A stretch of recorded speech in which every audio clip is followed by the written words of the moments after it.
Ku ceritakan tentang diriku yang pernah tinggal di prostitusi, tapi lebih anehnya kegiatannya lebih sering ke masjid, tapi ternyata masjid nggak aman.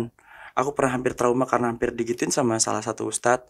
Tragedi itu kayak ombak besar gitu. Kita bisa pilih untuk tenggelam di dalamnya atau surfing di atasnya.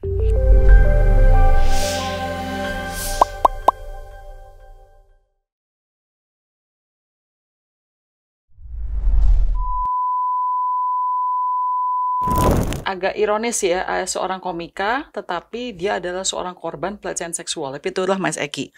Mas Eki adalah seorang komika ya. Ya, Jadi mestinya kan kalau kita pikir komika itu ternyata orang yang harus lucu, yang apa? Kayaknya mungkin tidak ada begitu banyak masalah karena happy, bercanda ya. guyonan. Tetapi kalau kita lihat Mas Eki punya sejarah itu ternyata adalah seorang korban pelecehan seksual pas Mas Eki umur berapa? Umur 13 tahun Sampai sampai 14 tahun. 15 tahun. Jadi Ya, pas masa-masa benar-benar lagi bertumbuh ya. ya, tapi kan ada yang bilang bahwa kebanyakan komedi itu diciptakan dari tragedi plus waktu kan. Jadi mungkin itu kali ya tempaan pertama. Pada saat itu emang masih jadi pribadi yang terlalu serius. Oke. Jadi sorry, jadi dari kecil tuh Mas Eki tidak pernah ada cita-cita menjadi komika. Oh, tidak ada kan belum. Di Indonesia belum masuk by the way. Itu Jadi- karir seperti itu. Jadi kapan pertama kali bilang, kamu mau jadi komika tuh kapan? Gua kan sempat kuliah di ITB dulu. Pas di kuliah di ITB gitu.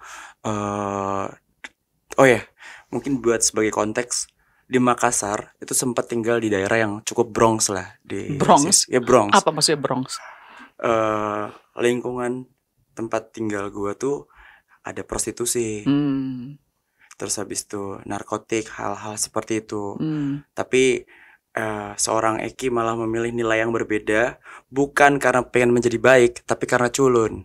Misal disuruh, ayo Eki temenin kami untuk apa namanya di parkiran buat ambil helm, ya kan? Aku pikir apa gitu-gitu, ternyata nyuri helm, aku nggak tahu. Terus aku malah pergi main bola gitu-gitu. Terus habis itu disuruh lari buat maling sesuatu, tapi lariku nggak kenceng gitu-gitu. Karena gondrong ini cuman casing doang, aslinya sebenarnya Culun. orang yang di perpustakaan gitu-gitu, ngerokok pun tidak. Jadi merantau ke ITB dapat beasiswa itu bagi kebanyakan orang mungkin yang dari luar, wih Eki ini merantau mengubah nasib. Tapi padahal buat orang-orang di tempat lingkunganku, aku tuh dideportasi gitu karena nggak cocok dengan lingkungan itu. Kayaknya Eki ini nyusahin deh kalau di lingkungan Keluar aja kriminal. loh. Keluar aja lah gitu. Nah itu lingkunganku. Aku orang culun yang diletakkan di tempat yang cukup Bronx. Oke. Daerah sekitar situ ada masjid yang ternyata aku pikir akan memberikan nilai-nilai kebaikan pada saat itu, karena Eki tidak mau memegang nilai yang sama dengan orang tua gitu. Orang tua kan, oke, ini juga sering diceritakan ibu kandung dulu sempat jadi ex-talent di prostitusi. Tapi sudah jadi jokes juga. Jadi kalau di luar negeri ada yang ngatain, you son of a bitch. Yes I am. Sudah berhenti. Sudah baik. Mama juga lumayan pinter. Akhirnya mungkin nurun lah sedikit itunya. Cuman kelas ekonomi membuat dia ada di situ kan. Jadi ya mungkin saya adalah orang pertama untuk jadi asing di keluarga karena sarjana pertama dan lain-lain gitu. Ya, Eki pinter. Bukan. Kan biasa yang bikin pinter tuh kan nurun dari ibu ya. Ya, mungkin ini adalah representasi dari ibu yang sebenarnya cerdas tapi emang kurang baik aja nasibnya. Kenapa ibu bisa pintar tapi jadi talent di prostitusi? Mungkin karena di prostitusi isinya daging semua. Insight-nya banyak lah. Jadi cukup baik untuk bisa masuk situ di ITB.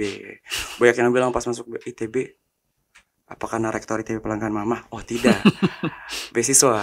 Nah kurang lebih itu topik yang sering ku ceritakan sampai akhirnya itu udah mau bergeser, jadi nggak usah lah bahas-bahas orang tua, udah mulai sadar juga bahwa orang tua pun korban di situ.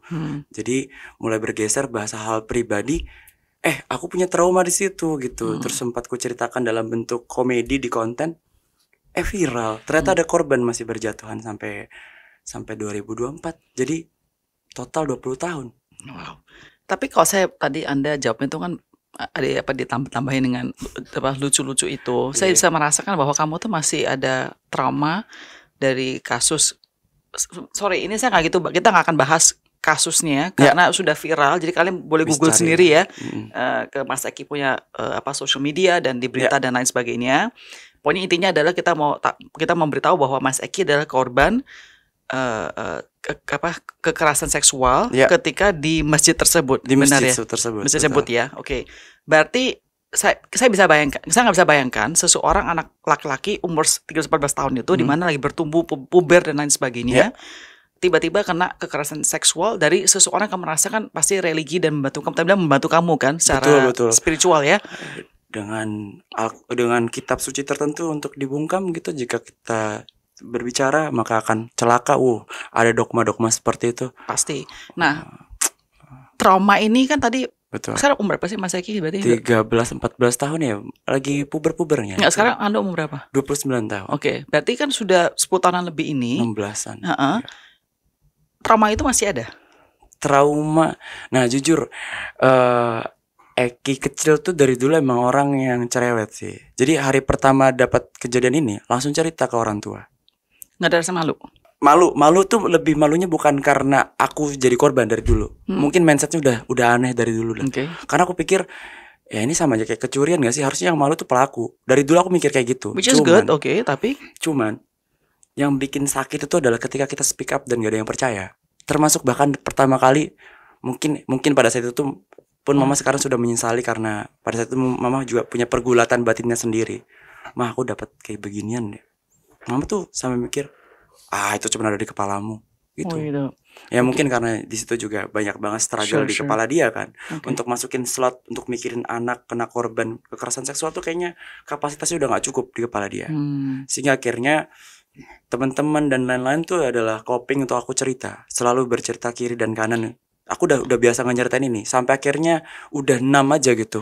Wait, jadi kamu dari pertama kali kena kasus tersebut, kamu langsung cerita kepada orang tua kamu. Kamu cerita kepada teman-teman kamu sekitar kamu. Betul. Dan gak ada yang punya power untuk stop. Untuk stop. Tapi selain kan kamu bilang orang tua kamu mungkin karena kondisi mereka juga, mereka tidak terlalu percaya sama kamu.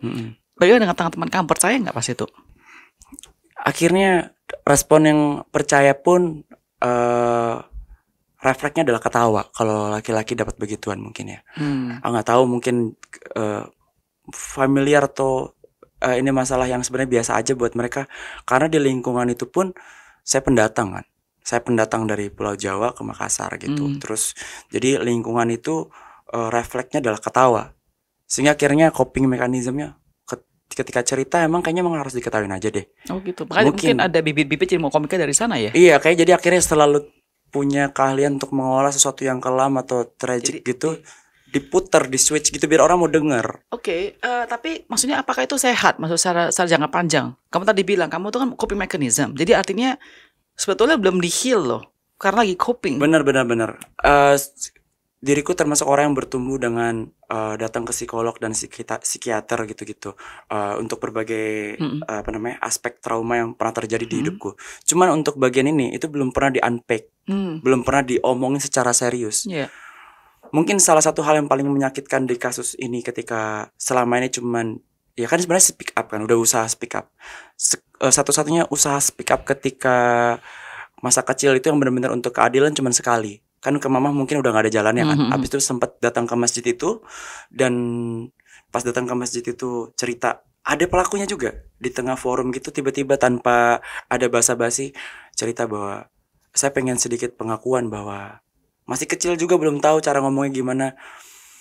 Kan konteksnya seorang itu kan berarti sama laki-laki kan. Saya bilang dan hubungan sama si pelaku tuh udah kayak bapak angkat. Jadi saya bilang bapak saya homo. Terus habis itu semua orang kayak gitu kan, udah kayak kecewa. Terus ada salah satu orang di situ juga jabatannya tinggi, dia juga wakil dari beliau si pelaku itu. Dia bilang stop, jangan cerita pribadimu deh. Nah orang mikir tuh adalah keluargaku yang diceritain. Terus kakak pelaku bilang itu aib, gak boleh dibilang. Padahal itu yang diomongin tentang usaha untuk ngebongkar kasus itu pada saat umur 14 tahun. Si pelaku udah keringat-keringat jagung gitu loh. Tapi ternyata gak membuahkan hasil. Dari situ teman-teman pada ketawa, gak ada yang bisa ngebantuin. Akhirnya semua cuma dibawa ketawa aja. Sampai akhirnya umur 29 kasus ini tidak sengaja terbongkar, masih ada korban. Barulah datang ke psikolog. Kemarin baru ke psikiater.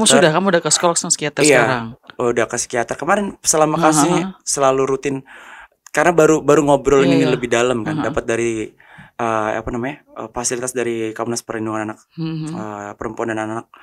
Itu ternyata harus diselesaikan dulu konflik batinnya seperti apa, seberapa dalam dan lain-lain gitu-gitu.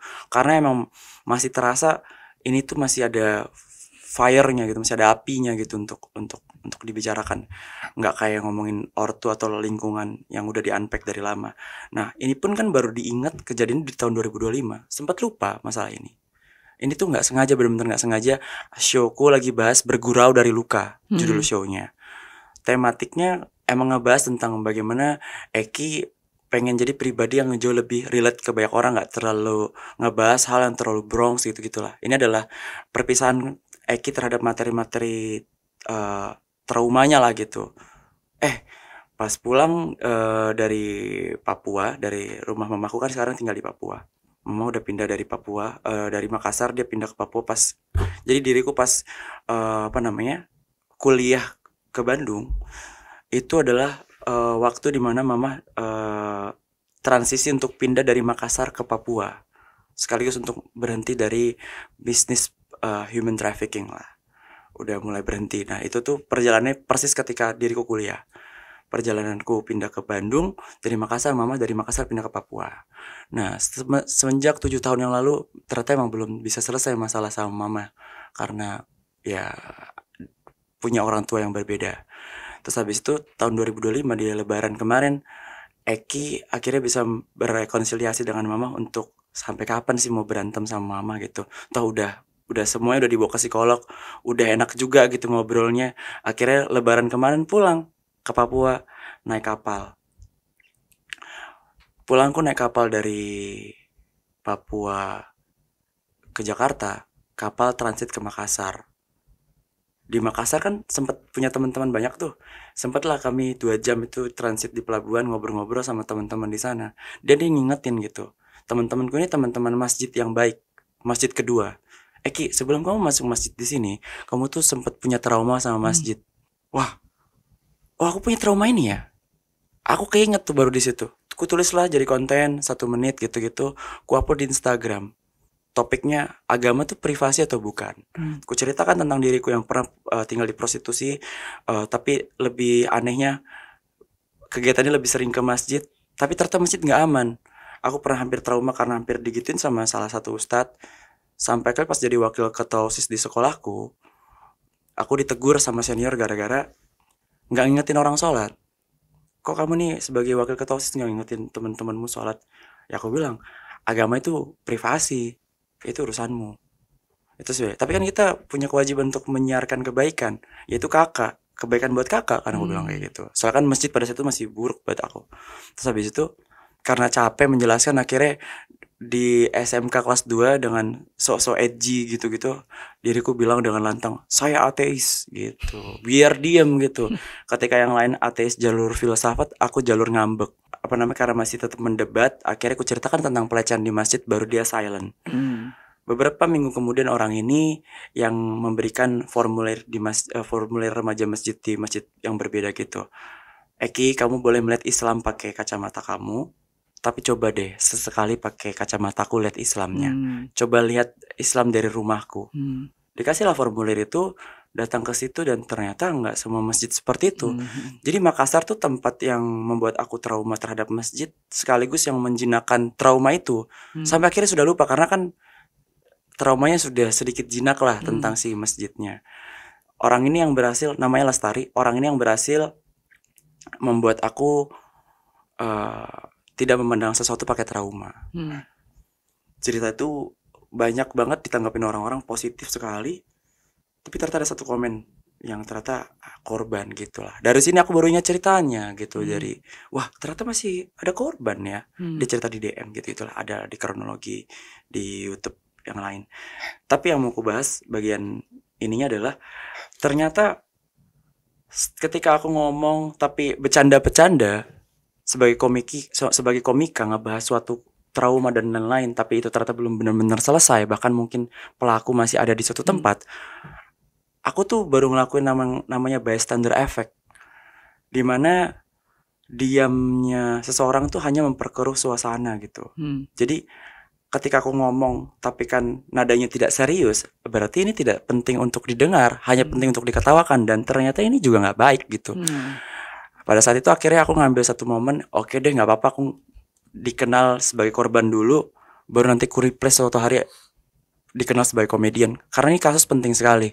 Pelaku masih beroperasi, masih punya akses yang baik untuk bertemu anak-anak buat dia gitu. Jadi tapi nggak baik dampaknya buat banyak orang. Karena kan ternyata banyak juga korban-korban yang disinyalir juga jadi. Tapi sebelum kamu datang ke sini, kamu kasih tahu saya tim kan bahwa kamu tidak mau dikenal sebagai seorang korban. Iya. Benar ya? Betul, Karena betul. jadi kamu tuh mau dikenal sebagai apa? Aktivis kah atau apa? Iya. Sebenarnya ini sih, kedepannya aku nggak pengen bahwa korban dipandang selalu kasihan. Tapi kan emang kasihan. Pada kenyataannya kita nggak butuh kasihannya, kita butuh dukungannya. Dukungannya yang kamu perlukan tuh apa contohnya? Misalnya kayak perasaan kasihan ini loophole-nya buat pelaku tetap jadi orang yang lestari di lingkungan itu, tidak ditangkap dan lain-lain. Karena kita dikasihanin, kita kan punya harga diri, terus dikasihanin kan jadi malu ya. Akhirnya kita silent, kita nggak ngomong. Karena ada perasaan akan dikasihanin kalau kita ngomong.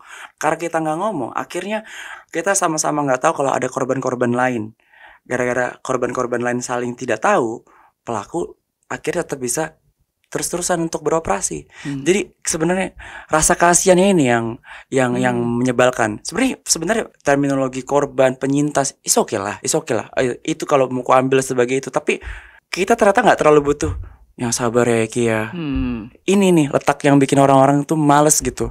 Karena ada beberapa di antara mereka tuh yang udah lepas dari perasaan ini. Mungkin mereka juga udah selesai dengan masalahnya gitu. Ketika dielus lagi punggungnya gitu-gitu. Oh gue emang menyedihkan ya kayaknya. Itu perasaan itu, makanya pada kenyataannya memang memalukan. Tapi lebih bagus kalau kita pikir dengan apa ya, walaupun mungkin agak sulit ya, tapi perlahan bisa kita pelan-pelan coba untuk berpikir bahwa seharusnya yang malu tuh pelakunya. Setuju. Iya. Kejadiannya juga udah lama. Pembelaanku gini. Ya itu pas aku masih kecil, aku masih goblok-gobloknya, ya udahlah.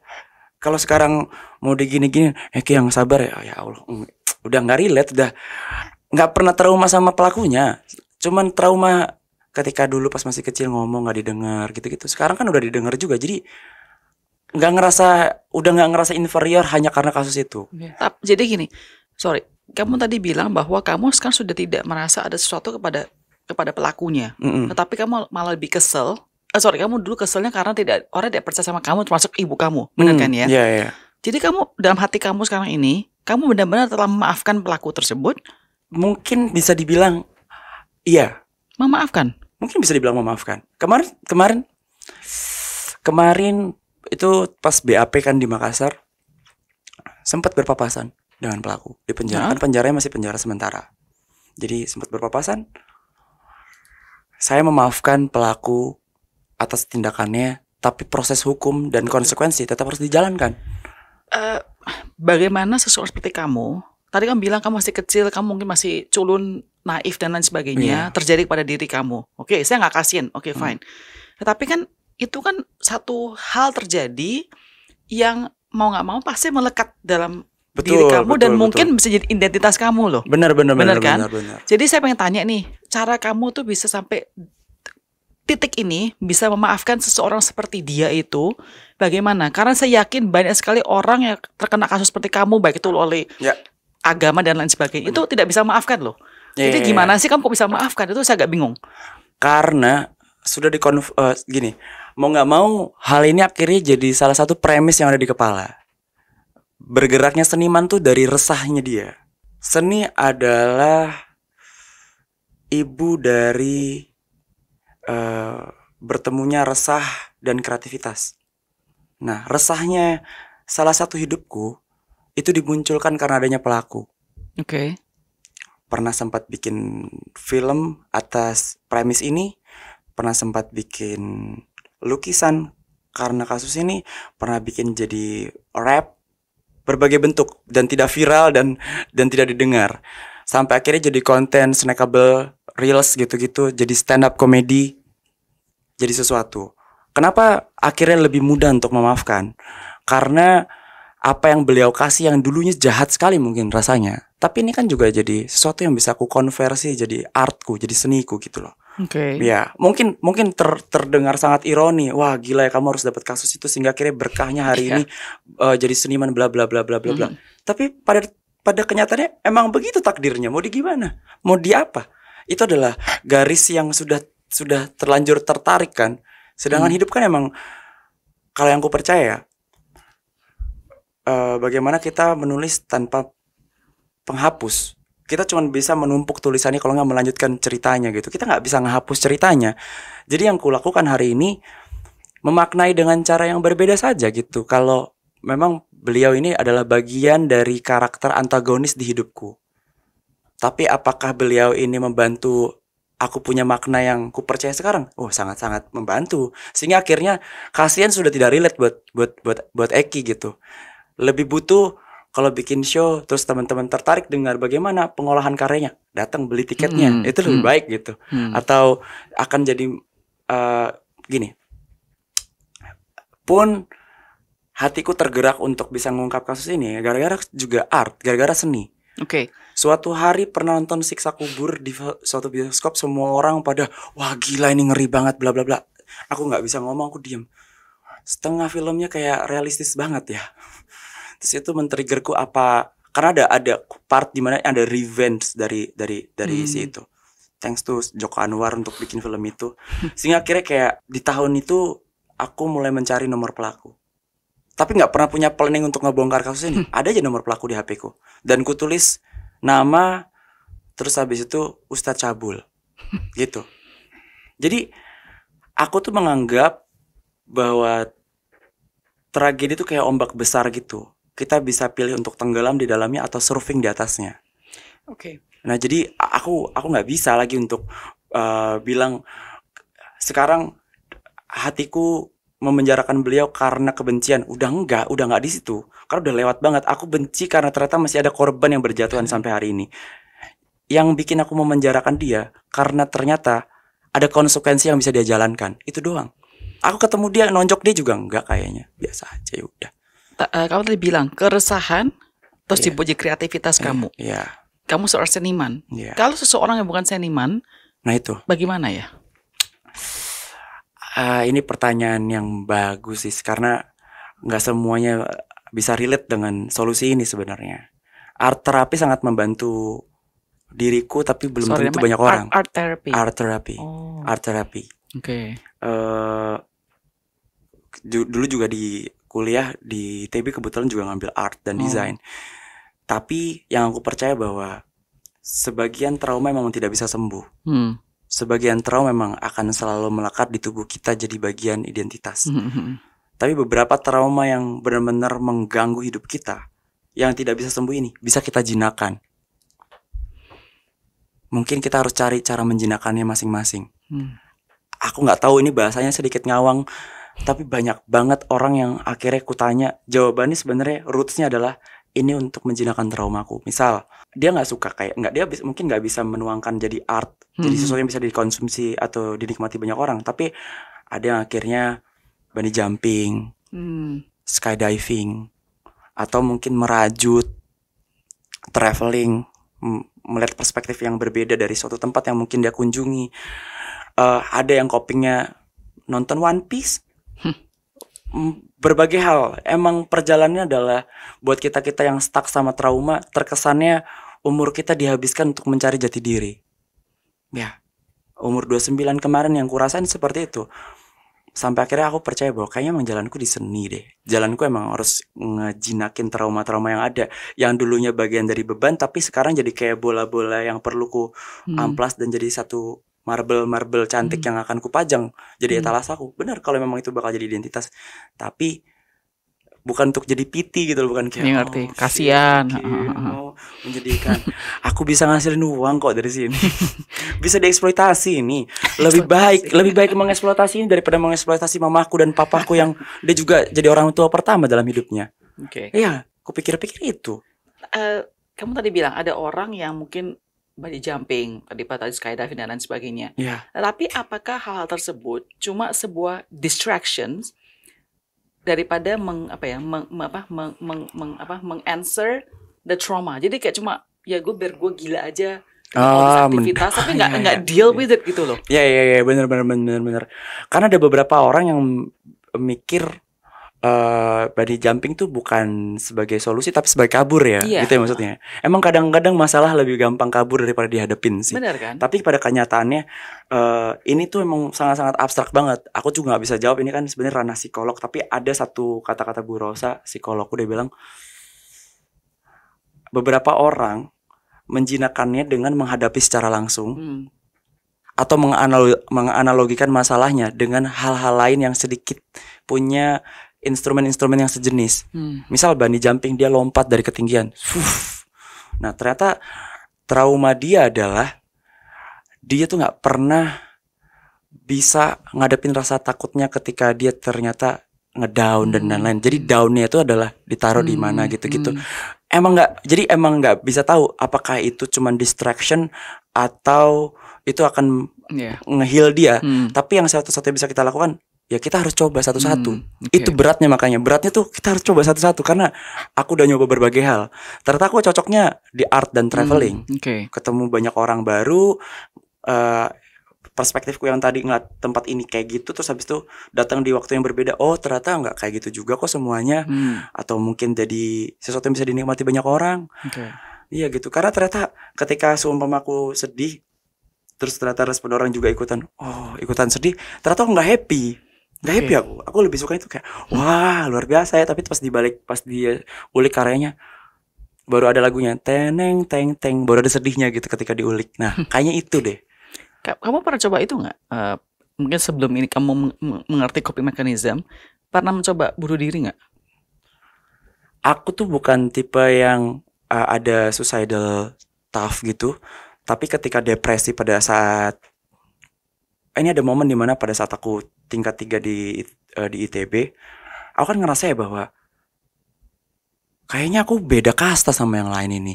Aku nggak pernah cerita tentang keluargaku karena ini bukan menstereotipkan, tapi sebagai pandangan dari orang marginal pindah di kampus yang lumayan bagus di nasional ya. Walaupun kalau di internasional nggak terlalu, tapi lumayan dong ITB, come on. Kalau di internasional oke lah ya. Tapi kalau di nasional oke terbaik. Kecuali sistem pinjol kemarin, tapi ya sudah kan ya.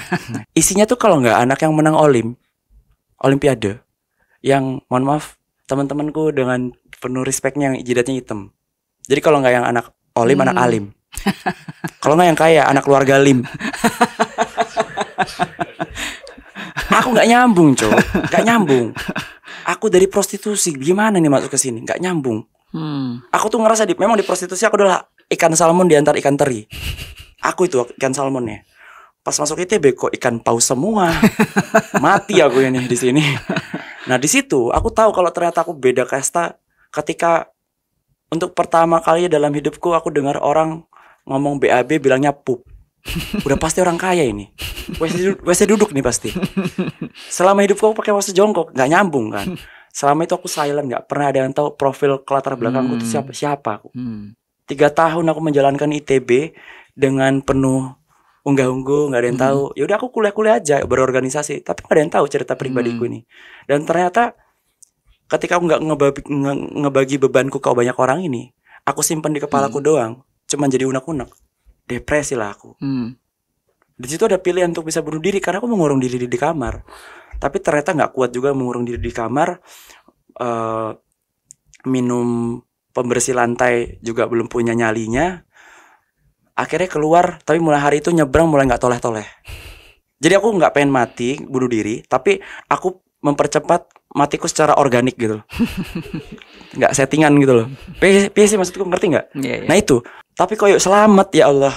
Ya selamat gitu loh. Jadi kayaknya emang Tuhan tuh pengen umurku panjang. Pas aku nyebrang susut gitu, loh kok nyampe ya? Gak ditabrak gitu.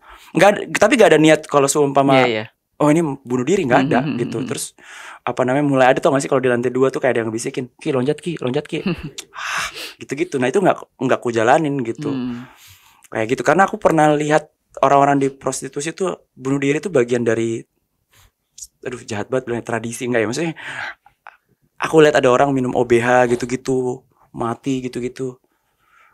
Aku cuman nggak mau gagalnya kalau bunuh diri, karena kan hidup dia kan bunuh diri gara-gara kebanyakan gagal ya. Terus pas bunuh diri juga tetap gagal. Ya Allah, Tuhan cuma pengen menunjukkan kalau dia adalah selama ini orang yang gagal. Aku nggak mau jadi orang kayak gitu, karena di lingkunganku ada yang minum OBH buat bunuh diri, mati enggak tapi tidak batuk 2 tahun. Makanya aku nggak mau. Yaudahlah, aku memilih ternyata dari dulu tuh distraction, menggambar, art, lukis, bikin gambar gitu-gitu, itu ternyata membantu aku sampai akhirnya ketemu berbagai seni, musik, stand up. Nah, stand up nih yang paling powerful. Karena di situ juga untuk pertama kalinya aku mengeksploitasi kebiasaan overshare. Ya lucu sih, tapi aib keluarga teman-teman gimana sih gitu. Itu. Kalau kita bicara tentang Tuhan, kamu kan tadi bilang kamu ke masjid itu karena pengen jadi anak alim yang dapatkan lingkungannya. Bertolak belakang sama mama yang hitam. Iya. Pandanganku masih manusia hitam. Alright. Tadi kamu bilang juga pas balik ke Makassar tadi ke teman-teman kamu sudah tidak mau ya ikutan masjid dan nasihat. Kamu agak anti ya pada saat itu. Sempat anti, ya betul. Dalam pikiran kamu selama ini, kamu pernah merasa nggak bahwa apakah Allah mengizinkan segala itu terjadi pas lagi ketemu dengan ustadz tersebut kepada diri kamu, biar hari ini Eki menjadi seorang yang bisa berbicara? Pernah nggak mikir demikian? Atau kamu merasa nggak ada hubungan Tuhan sama sekali hal ini? Syukurnya sih udah jinak kan ya, kan akhirnya di Makassar ada 2 masjid tuh ya. Iya. Gitu. Akhirnya masjid yang berpikir wah ini semuanya seperti ini, sampai akhirnya masjid kedua kayaknya oknum deh. Nah, akhirnya sempat masih bisa memaknai gitu. Saya bukan Coki Pardede yang mengaku tidak punya Tuhan. Ya. Masih percaya bahwa ternyata beberapa hal ini nggak bisa dijelaskan kenapa ada di posisi ini.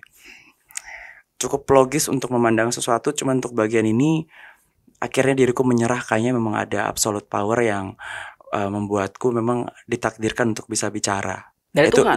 Absolute power dari Tuhan dong? Itu Tuhan, ya itu Tuhan. Mengizinkan aku Tuhan ya. Ya kayaknya itu mungkin ceritanya biar aku percaya sih kalau ini tuh sebenarnya cerita yang epic buat diceritain, tapi aku juga sadar bahwa nggak semua orang.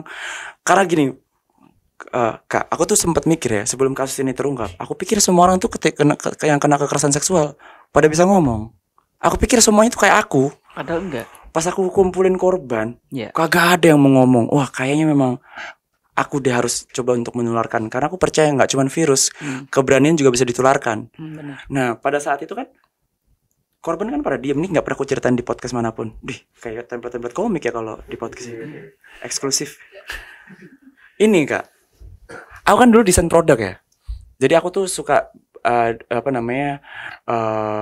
memperhatikan bagaimana manusia bekerja dengan suatu sistem dan barang ya, artefak tertentu gitulah. Di desain produk tuh ada namanya form follow function sama form follow fun. Jadi ada beberapa yang sesuatu yang sesuai dengan fungsinya, atau ada sesuatu yang emang tidak terlalu berfungsi tapi emosionalnya bisa membuat kita pakai barang itu. Nah, jadi aku akhirnya tahu bahwa ada beberapa hal yang bisa kita ambil emosinya untuk bisa ngebuat itu tergerak. Konteksnya, pada saat ngebongkar kasus ini, orang tuh udah banyak. Aku bikin WhatsApp grup namanya ya karena kemarin lagi tren Walid, namanya Murid Walid. Isinya orang-orang yang diindikasi jadi korban, tapi rata-rata di situ pakai akun anonim. Terus mereka pun pakai foto profil WhatsApp Naruto. Aduh, kok aku satu korban sama orang Konoha apa gimana ini? Gak mau, kan aku kan butuh data asli. Ini kan aku bawa ke polisi bentar lagi. Aku harus kumpulkan data. Di grup kagak ada yang mau ngomong. Padahal sama korban ini gak ada yang mau ngomong. Kayaknya karena speak up itu sesuatu yang menyakitkan buat mereka. Gak seperti aku yang kayak tak punya urat malu ini. Akhirnya aku punya pikiran gimana caranya bisa speak up tapi seru. Ku bikin lagi gamification gitu. Ku bikin seru-seruan aja. Otak-otak konyol-konyol aja di kepalaku. Jadi aku bikinnya pakai sesuatu yang jauh dari diri kita. Kita bisa mewakili pakai kayak gini. Kalau kita kan marah biasanya ada beberapa orang kalau marah pakai bahasa lain gitu. Misal kayak bahasa Inggris. Biar kita bisa berjarak sama emosinya. Nah, pas aku speak up suruh ngomong satu persatu kagak ada yang mau ngomong. Akhirnya aku bikin gamification kode-kode gitu. Kalau orang udah mulai pakai kacamata hitam, emoji kacamata hitam, di chat gitu, di username-nya, artinya dia udah mulai berani untuk ngomong. Kalau semua mereka udah penetration, itu kayak ada tanda pedang.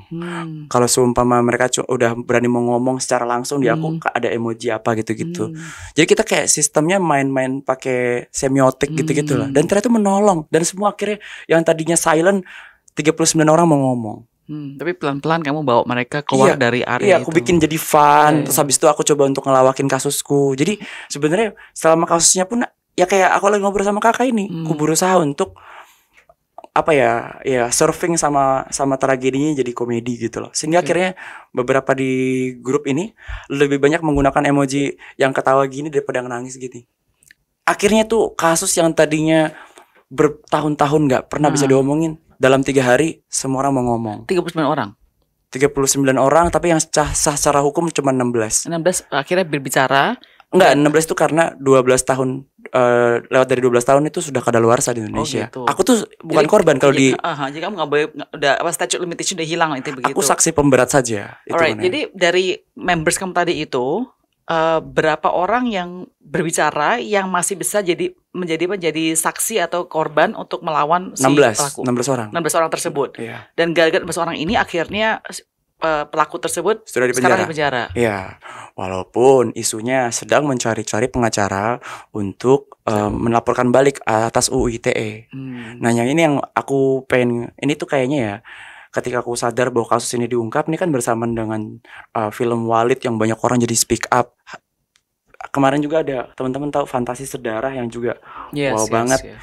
Maksudnya kayak kita jadi geleng-geleng banget gak sih sama negara kita sendiri gitu. Ini tuh jadi monumental bahwa kekerasan seksual ini nggak cuma terjadi di satu tempat. Ini tuh satu nasional banyak yang ngalamin. Harusnya ini jadi monumental negara.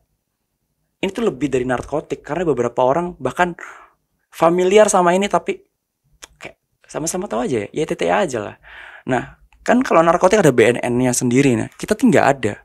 Ini cuma di bawah Polres, di bawah lembaga Polda yang bernama PPA, Perlindungan Perempuan dan Anak. Jadi wah, kewalahan sekali bagian ini tuh. Dan untuk teman-teman, kenapa pada diem, pada nggak berani ngomong bahkan ketika jadi korban? Karena kita tuh nggak ada Samaritan Law, undang-undang atau hukum yang bisa melindungi teman-teman yang mau nolongin orang yang kita tahu nih dia ternyata jadi korban atau apa, untuk berani speak up atau bersuara gitu. Ya, di Amerika tuh ada apa ya, perlindungan hukum sama buat orang-orang tuh yang coba untuk menegakkan suatu permasalahan gitu, yang membongkar suatu kasus. Itu tuh dilindungi secara hukum. Nah, diriku saja masih terancam nih untuk undang-undang UU ITE. Dan sorry, kamu tadi bilang masa PPA itu, there's also a problem there, karena itu kan perempuan dan anak.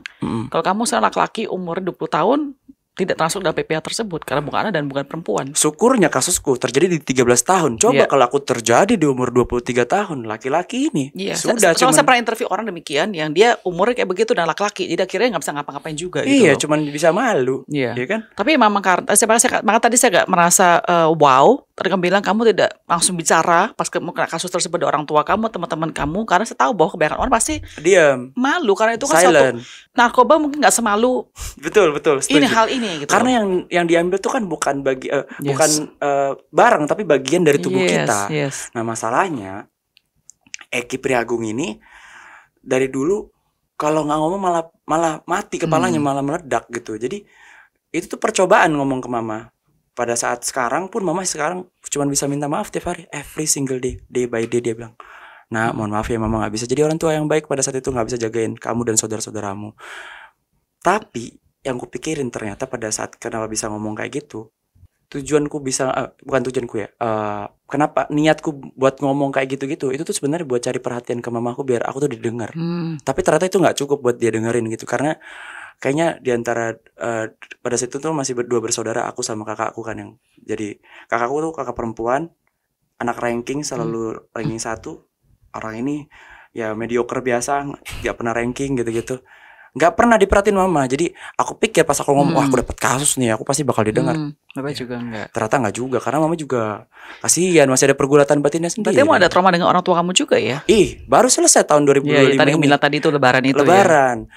Mama alhamdulillah sudah berubah kan. Mau pulang ke Papua juga karena mama tuh ternyata udah sadar kalau dirinya salah.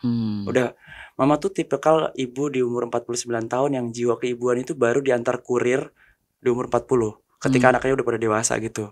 Yang dulu tuh kalau ngomong tuh sangat-sangat verbal abuse. Sekarang tuh anakku diusap-usap kepalanya gitu-gitu. Yang aku tuh nggak biasa dapat ini. Jadi kayak aku lagi nyari resleting di leher mama, kok jangan-jangan dia alien. Karena nggak biasa gitu. Karena kalau diusap-usap kayak gini kan, karena kita nggak pernah dapetin kayak fantasi sedarah, jangan. Tapi ya itu ternyata usaha mamaku untuk jadi lebih baik. Mungkin dia biar nggak pengen dikenang sebagai orang tua yang buruk selamanya. Ya masa nggak memberikan kesempatan untuk dia berubah. Toh dulu memang dia adalah di hal-hal yang berhubungan sama human trafficking. Tapi ya kalau boleh percaya dengan dogma, di ruang tamunya sudah mulai ada foto Mekah dan jam sholat gitu yang ingetin sholat. Mungkin sudah baik ini di sini. Kucing bisa merubah beliau loh. Kucingnya 11 karena nggak pernah ada anak yang pengen kelingi sama dia. Jadi kucing yang digantiin, yang jadi sayang, dan ngomong sama kucing karena anaknya nggak ada yang mau ngomong, angkat telepon dia. Kucing bisa mengubah dia. Kamu bersaudara, katanya ada kakak perempuan, terus kamu, terus berapa lagi? 4 bersaudara. Terus yang 2 lagi laki atau perempuan? Laki-laki 3, 1 kakak perempuan. Tapi yang kena kasusnya cuma kamu, yang 2 laki itu tidak? Syukurnya ya, kakak adikku hampir kena, tapi syukurnya dia ngompol di masjid. Jadi sebelum kejadian itu dia udah dibully, dia keluar dari masjid, akhirnya ya udah. Jadi ya gitu, aman lah. Oke. Eki, tadi saya kata kamu, cuma saya mau confirm lagi. Jadi kamu sekarang ini hari ini, kamu udah bisa maafkan. Kamu sekarang lebih tenang. Apakah masih ada kepahitan, masih ada sesuatu di diri kamu, atau kamu benar-benar sudah you are good? Aku mikir di masa depan sih. Kalau rasa pahitnya lebih mikir gini sih. Aku udah bakal harus siap-siap jadi orang tua yang seperti apa. Karena aku nggak akan tahu. Aku belum menikah. Aku belum punya anak. Tapi suatu hari mungkin kalau aku punya anak, aku nggak tahu jenis kelamin anakku. Tapi aku udah tahu kalau anakku nanti suatu hari bakal buka YouTube, dia akan ngomong apa. Papa oversharing banget ya soal diri sendiri. Aku udah harus siap soal itu gitu-gitu. Kayaknya generasi trauma yang kukat di diriku adalah aku nggak tinggal di lingkungan yang Bronx. Ketika aku pakai baju tanda pekerjaan baru dimulai, itu udah bisa kukat. Aku udah nggak hidup dalam, maksudnya mencari uang dengan resah gitu. Tapi resahnya malah jadi uang gitu. Jadi itu yang kukat. Nah mungkin kedepannya ini rasa pahit yang harus ku terima. Anakku mungkin baru bisa ngekat untuk jadi pribadi nggak oversharing. Karena saat ini oversharingku ini dulu mungkin jadi malapetaka karena kesan yang ngumbar aib ya. Tentang keluargaku di prostitusi itu udah 5 juta yang nonton. Tapi ternyata oversharingku yang selanjutnya tentang kasus ini bla bla bla malah ngebantu banyak orang untuk punya keberanian untuk bersuara. Pisau bermata dua ini yang mungkin bisa jauh lebih bijaksana digunakan oleh anak dan cucuku. Saat ini mungkin itu yang harus ku terima, bahwa aku akan dipandang jadi ya orang tua yang papa, semua orang bisa nge-googling biografi papa di prostitusi, stand up comedian yang dark ya. Tapi kan umurku masih 29 tahun ya. Semoga aku bisa nge-replace dengan hal-hal yang jauh lebih positif ke depannya. Tapi kamu bilang kalau kamu tidak terlalu hidup terlalu sempurna positif, nanti tidak ada bahannya juga kan? Betul. Jadi perlu ada keresahan lagi nih. Iya makanya. Tapi keresahannya yang simpel-simpel aja, kayak misal ketinggalan dompetnya di minimarket gitu-gitu aja. Karena aku udah bisa kok bikin jokes-jokes yang sederhana gitu-gitu. Ke mamaku kemarin loh, dia ternyata punya anak angkat di Papua. Karena saking nggak adanya mengunjungi beliau, anak angkatnya orang Papua asli. Jadi aku punya adik baru lagi perempuan namanya Linda. Terus aku tanya, cita-cita kamu apa Linda? Oh ini kak, cita-citaku satu, pengen makan Jeko. Ya Allah. Karena baru 1 tahun dibuka. Itu kan gini aja bisa lucu daripada bahas-bahas trauma yang besar. Nah ternyata karena aku pengen beliin, ya kan Jeko buat kita kan cuman kue farewell party biasa buat orang lagi resign kan. Atau birthday ya. Biasanya pas lagi resign ya kan? Ya, dia bos soalnya kurang tahu pas resign seperti apa. agak tondef soal itu. Saya pasta firing namanya saya. Ya agak lebih naik ya. Diaminin lagi. Kalau udah punya privilege emang bagus diaminin daripada ngomong ya. Nah, si Linda pengen banget makan Jeko. Aku beliin lah sebagai abangnya nih. Wih, punya adik baru nih gitu yang meluk aku, sayang aku, mana aku gitu kan, orang Papua kan. Papua kan, orang Papua. Linda, aku belikan setengah lusin, 3 buat aku, mama, sama aku bawa pacar pada saat itu, calon. Nah 3 buat saudaranya Linda. Linda 4 bersaudara. Ya Allah, Jekonya cuma dikebagi 3. Filipus anak kedua nggak dapat. Terus aku nggak, wah Filipus, nanti abang belikan ya. Tidak abang, nanti abang aman. Wih, si Filipusnya nggak cemburu. Di situ aku baru tahu ternyata nggak semua orang Papua itu irian. Kamu itu sekali nih. Nggak, aku cuma mau tuh kan bisa kan, jokes tuh nggak harus yang berat-berat, nggak harus yang nggak harus yang bisa kan tetap lucu. Nah di situ aku baru sadar Kak bahwa materiku kemarin tuh pelepasan sama trauma aku, tapi Tuhan ngasih satu lagi nih sekaligus bahas trauma ini biar nggak ketinggalan gitu. Jadi kamu bisa jadi pribadi yang jauh bisa dinikmati banyak orang. Ih aku senang banget di sini akhirnya aku bisa nunjukin diriku sebagai komedian. Di kemarin ya pada gini, Ki ini tisu, aduh. Iya Kak, pernah loh pas selesai dari acara, abis itu ditransfer berita acaranya donasi. Ya Allah, kayak korban bencana. Kan harusnya apa gitu. Makanya aku tuh seneng kalau semua kita sama-sama bisa ngehargain tragedi cuma sebagai cerita nostalgia aja gitu. Karena nggak semua orang itu pengen dirayakan dengan tangis, karena udah kurayakan dalam kamar aja, cuman nggak pakai tripod. Karena kalau semua menangis nih kan, terus masih pakai tripod gitu, kayaknya nangisnya nggak senangis itu nggak sih? Kalau kita masih sempat bikin konten, masa kok bisa sedihnya kepikiran exposure? Aku sering banget loh kayak, Ki kamu kok kuat banget. Enggak kok, sama juga, kita manusia biasa kok. Cuman nggak pernah gitu pakai kamera iPhone belakangku, terus aku pas aku cek kurang tengah anjir, ulang lagi ini. Nggak bisa. Menurutku kalau nangis yang nggak ada konten berarti nangisnya itu benar-benar real. Karena beneran sedih. Kalau masih bisa salfok berarti nggak terlalu nangis. Oke, gitu, tapi thank you so much ya. Emang yang buat saya impresif ada benar, saya merasa kamu bisa overshare tersebut justru buat saya. Because I think nggak semua orang bisa oversharing. Dan kedua kayaknya kamu memang ada rencana mau break generation trauma itu, menurut saya kayaknya luar biasa sekali, karena itu benar-benar luar biasa susah sekali. So amin, semoga bisa. Ya, thank you so much loh Eki. Ya, sama-sama Kak. Banyak tragedi, banyak lucunya juga hari ini ya. Ini memang sangat semoga ya. Polar ekstrim gitu. Yeah. Thank you so much Eki ya. Terima kasih Kak.